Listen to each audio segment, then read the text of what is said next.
Time now for an in-depth look at the market news this afternoon, and for that I'm joined on the line by Dr. Jun-sok, professor of economics at the Catholic University of Korea. Professor Yang, good afternoon. Thank you for coming on today. Happy to be here. Well, let's start with some data from the U.S. Producer prices last month jumped by the highest amount on record, up by 8.3% from the year before. This is the final demand or wholesale figure, and it suggests that prices are going to keep rising. What's behind the jump in producer prices, and where do you see them going? Okay, well, the reason is accounted for by supply bottlenecks and increases in cost of transportation. There seems to be some indication that the production facilities cannot keep up with increased demand by consumers as the U.S. economy increases vaccination and it approaches normalization, though some anti-vaccine sentiments are limiting the recovery, but producers are prioritizing supply over price, and there does seem to be some indication that the rise in prices may be leveling off. Now, 8.3% is the highest since 2010, and it did rise from last month's figures at 7.8%, but this has taken over 12 months. If you look at just monthly basis from July to August, it only went up by 0.7% as opposed to 1.0% last month.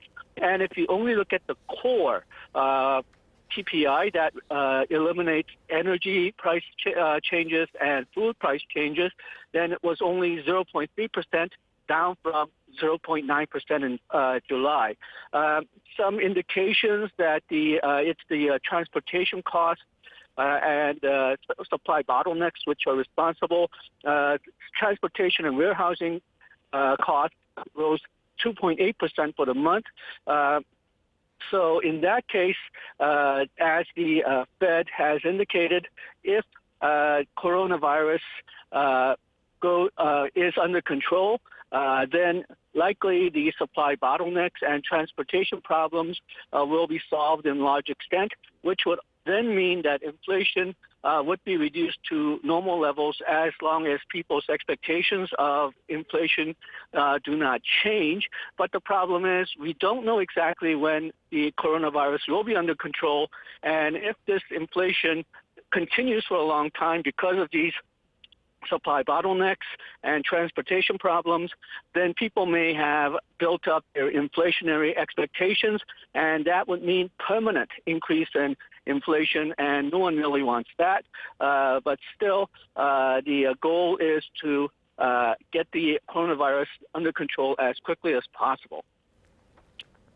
Well, stocks on Wall Street on Friday closed lower again, and they were down for the week. The Dow off for 2 weeks in a row, and it was the longest losing streak for the S&P since early this year. At least part of that is the virus and its effect on growth, and also the question of tapering by the Fed. What's the story in the global markets?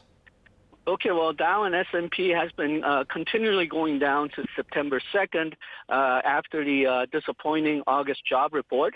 And NASDAQ has been down since September 7th, which is only 2 trading days later than September 2nd. So they have been affected by the job report as well.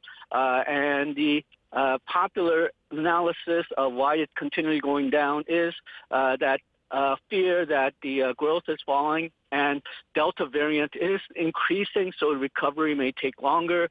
And as you mentioned, the fear of tapering. We've seen 10-year Treasury yields rising, bond prices falling. That's usually a sign that the traders are expecting inflation. When the tapering begins, lower purchases of bonds by Fed may drive down prices, so that may be fueling the rise in the yields. Now, Dow is down 2.2% for the week, S&P is down 1.7% for the week, and NASDAQ is down 1.6% of the week. As for the European markets and Asian markets, European markets, DAX, FTSE, CAC have all fallen since September 7th, but they're showing some signs of life today. They've been recovering in early trading. Asia Nikkei and Hang Seng mostly shrugged off the declines in U.S. and Europe in the last week. They've been rising rather steadily, but Hang Seng of Hong Kong has been up and down, but on a generally downward path. And so far in early trading, they're down as well. Well, Korean stocks today were mixed coming off of that. The big tech platforms Kakao and Naver continuing their declines from last week, Kakao especially. But chip makers Samsung and SK Hynix bouncing back a little. So the Kospi eked out a gain, but the Kosdaq was down. Tell us about the local market. Okay, well, Kospi, today there was a lot of volatility, but in the end it was much ado about nothing. It was very much an up and down day. It went into negative in late morning for quite a while, and then after a recovery, went into negative again in early afternoon trading before eking out a tiny positive gain for the day. It ended today at 3,127.86.